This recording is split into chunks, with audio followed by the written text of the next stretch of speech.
केनोपनिषद के तृतीय खंड की चर्चा करते हैं। गीता प्रेस की व्याख्या में प्रथम खंड में ब्रह्म का स्वरूप तत्व समझाने के लिए उसकी शक्ति का सांकेतिक भाषा में विभिन्न प्रकार से एक दिग्दर्शन कराया गया। उसमें कहा गया कि आंखों में देखने की शक्ति है, कानों में सुनने की शक्ति है। द्वितीय खंड में ब्रह्म ज्ञान की विलक्षणता बतलाने के लिए यह कहा गया। प्रथम खंड के वर्णन से आपाततः ब्रह्म का जैसा स्वरूप समझ में आता है, वस्तुतः उसका पूर्ण स्वरूप उतना ही नहीं है, वह तो उसकी महिमा का अंश मात्र। पर यह सोचकर नहीं बैठ जाना है कि आंखों में देखने की शक्ति जितनी है, जो कानों में सुनने की शक्ति है, उतना ही परमात्मा ही। ये अंश मात्र है परमात्मा। परमात्मा का संपूर्ण विवरण नहीं दिया जा सकता है। जीवात्मा, मन, प्राण, इंद्रिय आदि तथा उनके देवता सभी उससे अनुप्राणित, प्रेरित और शक्तिमान होकर कार्यक्षम होते हैं। यानी कार्य की क्षमता सभी को परमेश्वर से ही प्राप्त होती है। अब इस तीसरे खंड में दृष्टांत के द्वारा यह समझाया जाता है कि विश्व में जो कोई भी प्राणी या पदार्थ शक्तिमान, सुंदर और प्रिय प्रतीत होते हैं, उनके जीवन में जो सफलता दिखती है, वह सभी उस परब्रह्म परमेश्वर के अंश की ही महिमा है। गीता के 10वें अध्याय के 41वें श्लोक में भगवान कहते हैं कि इन पर यदि कोई अभिमान करता है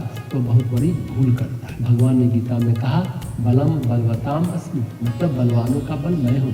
सबसे बड़ी चीज है अभिमान, अहंकार। ये हमें परम सत्ता से विलग कर देती, ये हमें परमात्मा से विलग कर देती, अलग कर देती। मैं ही सब कुछ हूँ, मैं ये कर दूंगा, मैं वो कर दूंगा, मैंने वो कर डाला, मैंने ये कर डाला, यानी मैं कुछ हूँ। ये मैंपन का भाव ये कपाट बन जाता है, वज्र कपाट बन जाता है, जो खोले नहीं खुलता, और ये भगवान और जीव को अलग कर देता है। अब जीवों को जैसी मति गति दिया वैसा बन जाता है। बिल्ली को बिल्ली बनाया, बिल्ली बनकर घूम रही है। सांप को सांप बनाया, सांप बनकर घूम रहा है। एक सत्य घटना से इस प्रकरण को समझने की कोशिश कर। रामकृष्ण परमहंस के शिष्य थे जिनका नाम था स्वामी शिवानंद। संन्यास के पूर्व का नाम था तारकनाथ घोषाल। जैसे चटर्जी को चट्टोपाध्याय कहते हैं, मुखर्जी को मुखोपाध्याय कहते हैं, उसी तरह घोष को घोषाल का। स्वामी विवेकानंद ने उनका एक नाम महापुरुष दिया, इसलिए यह नाम दिया था। एक बार आपस में चर्चा चल रही थी, स्वामी रामकृष्ण परमहंस स्त्री संग नहीं किया, यानी शरीर संभोग जिसको कहते हैं, वह नहीं किया। अन्य लोगों ने कहा, दादा शरीर रहते स्त्री संग नहीं करना, यह कामना न जगे, ये बड़ा असंभव है। तो तारकनाथ ने कहा कि मेरे साथ भी ऐसा ही हुआ, ईश्वर की कृपा से मेरा भी नहीं हुआ। उनका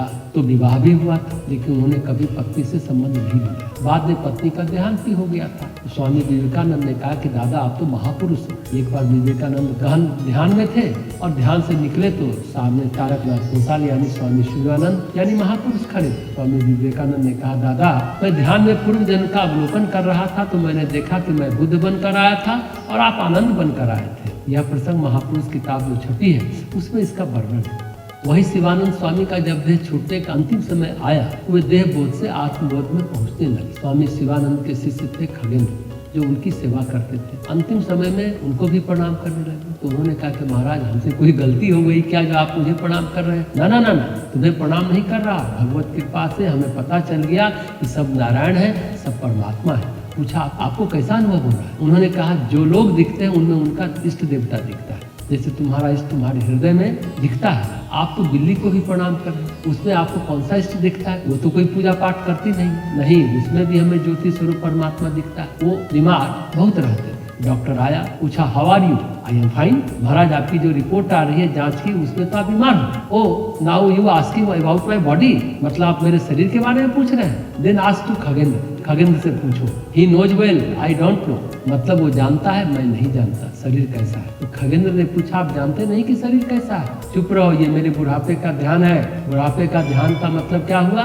मतलब मैं बूढ़ा हो गया। उसी तरह मेरा ध्यान भी बूढ़ा हो गया, यानी मेरा ध्यान परिपक्व हो गया है, मैच्योर हो गया है। मैं शरीर में रहता ही कब हूँ जो मुझे पता चले कि शरीर ऐसा है कि वैसा है। शरीर ज्यादा पकाता है तो मैं समाधि में चला जाता हूँ, बात खत्म। मैं तो रात रात भर समाधि में रहता हूँ। मैं देखता हूँ तू करता रहता है सेवा, दवाई देता रहता है। इस प्रसंग का संबंध केवल अभिमान से। ये अभिमान की पट्टी उतार देने पर परमेश्वर प्रत्यक्ष है। जो कुछ हमसे हो रहा है वो सब भगवान से हो रहा है।